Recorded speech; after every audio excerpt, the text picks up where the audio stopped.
जय हिंद दोस्तों, वंदे मातरम। देखिए, एज अ मूवी फ़ैन मेरी बस यही कोशिश रहती है कि मैं आप लोगों तक वो चीज़ें लेकर आऊँ जो चीज़ें शायद लोग बोलने में कतराते हैं।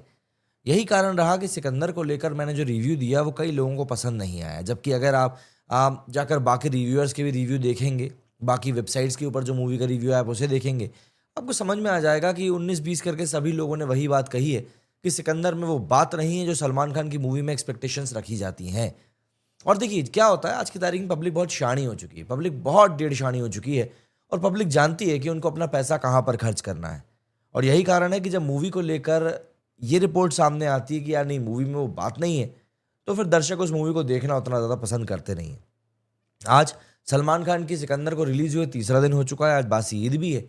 लेकिन बासी ईद पर ये मूवी क्या करेगी जब मेन ईद वाले दिन और अपनी रिलीज के पहले दिन ही ये मूवी ज़्यादा कुछ बड़ा कारनामा करके नहीं दिखा पाई। हाँ, मेकर ज़रूर बोल रहे हैं कि मूवी ने पहले दिन 54 करोड़ रुपए वर्ल्ड वाइड कमा लिए, लेकिन देखिए, मेकर्स तो चाहे पुष्पा 2 के रहे हों, चाहे एनिमल के रहे हों, चाहे किसी भी बड़ी मूवी के रहे हों, मेकर्स तो हमेशा कलेक्शन बढ़ चढ़ कर ही बताते हैं। अगर आपको मेकर्स के कलेक्शन को सुनकर अच्छा लग रहा है तो आप बिल्कुल उस मुगालते में जी सकते हैं, आपसे आपका पूरा हक है, आपका पूरा अधिकार है, कोई आपको उससे रोक नहीं रहा। लेकिन फिर आपको ये भी समझना पड़ेगा कि असलियत क्या है, आपको असलियत से, सच्चाई से भी तो खुद को वाकिफ करवाना पड़ेगा। पहले दिन मूवी की जो टोटल ऑक्यूपेंसी जाती है वो जाती है अराउंड 21% की।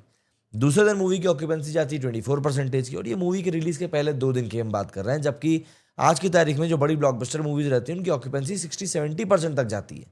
लेकिन यहाँ पर इस तरीके की स्ट्रगल सिकंदर करती हुई दिखाई दी ऑक्यूपेंसी के मामले में।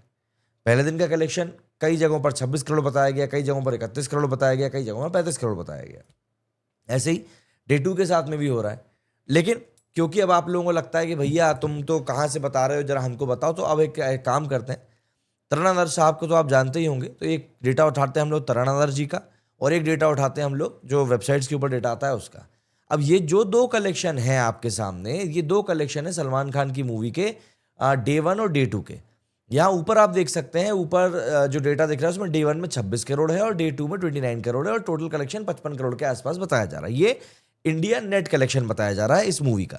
वहीं अगर आप तरानादर जी का यहाँ पर कलेक्शन का डेटा देखेंगे तो यहाँ पर आपको साफ दिख रहा है कि सबसे नीचे वाली लाइन अगर आप देखेंगे तरानादर जी के ट्वीट की, तो उसमें नीचे लिखा है कि पहले दिन इस मूवी ने 30 करोड़ का बिजनेस किया है और दूसरे दिन 33.3 का गई है। तो ऐसे करके उसका कलेक्शन जो है 63 करोड़ के आसपास का कलेक्शन इसका हो पाया है। अब ये जो दो कलेक्शन का डेटा मैं आपको बता रहा हूं, मोर ओवर यही सूरत हाल है अगर आप एक्चुअल में बात करें तो। बाकी मेकर्स ऑब्वियसली बात है, बड़ा चढ़ाकर तो डेटा बताते ही हैं, तो अगर आप वही देखना चाहते हैं तो आप वो बिल्कुल देख सकते हैं, कोई इशू नहीं है। बट जो चीज़ सामने दिख रही है मैं उसी को रिपोर्ट करूंगा ना। अच्छा, एक महाशय का ये भी मैसेज आया था कि अरे क्या स्टूडियो में बैठकर यहाँ पर डेटा बता रहे हो, ग्राउंड पर जाओ, ग्राउंड पर जाकर देखो कितना कलेक्शन हो रहा है। महोदय, बात ऐसी है कि भारत भर में इस मूवी को 22,000 शोज के साथ में रिलीज किया गया है, 5,500 स्क्रीन के ऊपर। अगर किसी के बाप में दम हो कि वो अकेले जाकर 5,500 स्क्रीन का डेटा कलेक्ट कर सके, अकेला, किसी के बाप में दम हो कि वो अकेला कर सके बिना किसी और की मदद के, तो आप मुझे बता दीजिएगा, मैं उससे संपर्क कर लूंगा, है ना। क्योंकि अकेले इतना डेटा कलेक्ट करना संभव नहीं होता है। और आप जिसका भी डेटा देख रहे हैं, इवन अगर मेकर्स का भी डेटा देख रहे हैं ना, तो वो लोग भी ऐसे ही सोर्सेज से अपना डेटा कलेक्ट करते हैं। तो ये बात आप जितनी जल्दी समझ जाए भैया आपके लिए अच्छा होगा, वरना आपको ही दर्द हो रहा है, हमको तो दर्द हो नहीं रहा है ना। अच्छा, अब दर्द की बात हुई है तो एक काम करते हैं, इस मूवी की दूसरे दिन की जरा ऑक्यूपेंसी भी चेक कर लेते हैं कि भैया दूसरे दिन की कैसी ऑक्यूपेंसी गई है, क्योंकि भाई बड़ा हल्ला था, बड़ी हाइप था इस मूवी को लेकर। तो जी, दूसरे दिन की जो ऑक्यूपेंसी गई है वो 24.6% की गई है।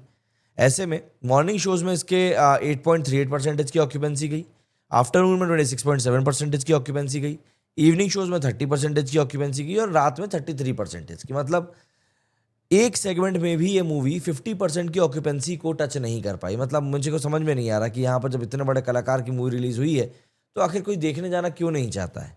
वहीं अगर हम बात करें डे 3 की, तो डे 3 पर भी जो कलेक्शन अभी तक जिस पॉइंट पर मैं बैठ के वीडियो बना रहा हूँ, इतने बजे तक भैया 3 करोड़ का ही कलेक्शन हो पाया। मतलब मैं ये वीडियो शूट कर रहा हूँ करीब 2 बजे के आसपास, मैं ये वीडियो शूट कर रहा हूँ।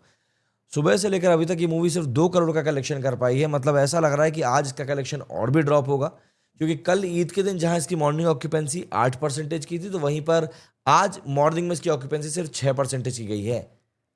कहाँ चले गए हैं भाई के फैंस, कहाँ जाकर बैठ गए हैं भाई के फैंस? कहीं सलमान भाई के फैंस जाट का वेट तो नहीं कर रहे हैं? यू नेवर नो किसके मन में क्या चल रहा है। वैसे जाट को लेकर मैं काफ़ी डाउट में हूँ। मूवी जब थिएटर में रिलीज़ होगी तभी आप लोगों को बताऊंगा कि मूवी कैसी है। वैसे एक बात और देखिए, जाट के मेकर जो हैं जाट को लेकर कुछ प्रमोशन भी नहीं कर रहे हैं, जबकि सनी देओल उन पहले एक्टर्स में से एक थे जिन्होंने कि सलमान खान को इस मूवी के लिए बाकायदा सोशल मीडिया पर पोस्ट करके बधाई दी थी। लेकिन क्या कर सकते हैं, अब सलमान खान के जो फैंस हैं वो बेचारे इतने ज़्यादा हॉस्टाइल हो जाते हैं या इतने ज़्यादा परेशान हो जाते हैं कि उनको लगता है अरे भैया हमारे भाई को लेकर कोई कुछ ना बोल दे। हालांकि जब बात कहने सुनने की आ ही गई है तो आप लोगों के साथ में एक डेटा और भी शेयर कर देता हूँ। पर क्या करें, अब देखिए जो चीज़ें चल रही हैं भैया, हमारा तो काम है वो चीज़ें आप लोगों को दिखाना। अब ये जो तस्वीर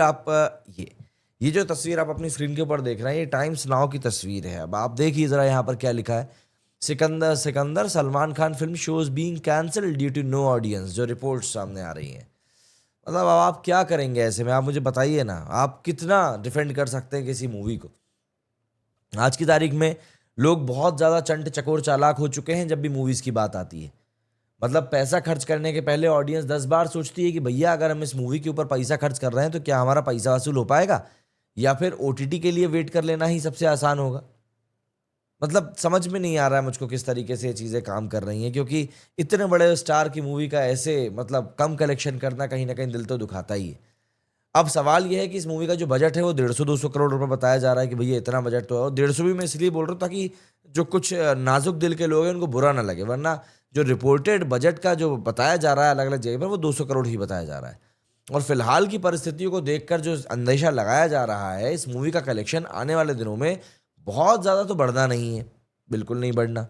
तो अगर ये मूवी 150 करोड़ का कलेक्शन भी कर ले, जो कि मैं एक बार फिर से अतिशयोक्ति बात कर रहा हूँ, अगर ये मूवी 150 करोड़ का भी कलेक्शन कर ले तो शायद बहुत बड़ी बात होगी, जो कि फिलहाल दूर का अंगूर, बीरबल की खिचड़ी और न जाने कौन कौन सी कहावत आप बोल सकते हैं वही सब लग रही हैं। सलमान खान की यहाँ पर सिर्फ गलती नहीं है बल्कि यहाँ पर होल बॉलीवुड की गलती है, क्योंकि ये लोग दर्शकों को जिस तरीके से ट्रीट कर रहे हैं वो ट्रीटमेंट जो है दरअसल बहुत खराब है। आप सोचते हो कि हम 10 साल पुराना प्लॉट उठाकर भी अगर आज दर्शकों को दिखा देंगे दर्शक खुश हो जाएंगे, ऐसा नहीं होता है। और आपको समझना पड़ेगा कि आज दर्शकों की नस में क्या रखा हुआ है। आज लोग मंजूमल बॉयज देख रहे हैं, है ना, इस तरह की मूवीज को लोग पसंद कर रहे हैं ओटीटी के ऊपर। आज की तारीख में लोग एनिमल को देख रहे हैं, स्त्री 2 को देख रहे हैं, छावा को पसंद कर रहे हैं। छावा का कलेक्शन भी 600 करोड़ रुपए होने वाला है। बट अब क्या कर सकते हैं भाई, सलमान खान के फैंस तो यही बोलेंगे कि छावा एक फेक स्टोरी है, तो सिकंदर की कौन सी ओरिजिनल स्टोरी है भैया, है ना। चलिए ठीक है। तो मेरा मतलब यह है कि कंपैरिजन करना देखिए हमेशा गलत होता है, लेकिन जब कुछ लोगों को कंपैरिजन से ही समझ में बातें आए तो कंपैरिजन कर देना ही ठीक होता है। इसीलिए हम भी कंपैरिजन कर देते हैं और लोगों को बोल देते हैं कि भैया थोड़ा सा ठंडक पा लो, क्योंकि इतना दिल जलाओगे तो कैसे चलेगा। अब नहीं चली मूवी तो नहीं चली साहब, है ना, इसमें इतना बुरा मानने वाली बात नहीं है, क्या कर सकते हैं। अब आप मुझे कमेंट सेक्शन में बताइए कि आपका इस बारे में क्या कुछ कहना है। मेरे इस वीडियो में फिलहाल इतना ही। जय हिंद, जय भारत।